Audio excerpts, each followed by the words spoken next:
turning a corner along my nighttime walk across the city, I was stopped dead in my tracks by seemingly hundreds of robed men walking barefoot down the cobblestone street, black hoods obscuring every face. Rows of these silent figures carried lanterns, large wooden crosses, and incense chandeliers.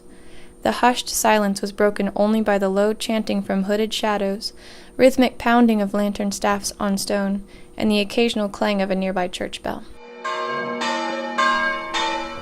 My mind raced to evaluate the scene unfolding before me. I speculated the possible significance of processions such as this to the people of Toledo. Coming from the United States, I was shocked to encounter such a large public display of faith. The fact that an entire city had shut down to observe a religious event amazed me. Over dinner, I told my host family about what I'd seen. Rather than giving the explanation I'd hoped for, my atheist uncle and devoutly Catholic grandfather began to argue.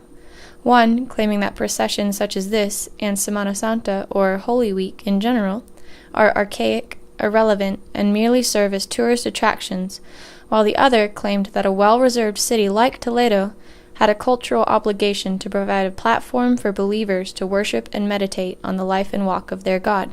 Listening to them, I realized how wrong I was in thinking that an entire city had shut down in unity and reverence.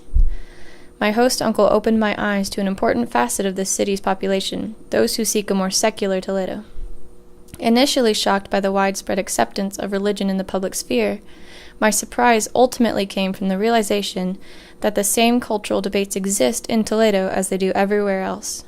I'd fallen into the same mistake of stereotyping the city as everyone else who has referred to it as Holy Toledo, rather than seeing it for what it is, a dynamic place of tradition and history, but also progress and unrest. Had I continued to oversimplify the city of Toledo and its inhabitants, I would have missed out on so much of its life and character.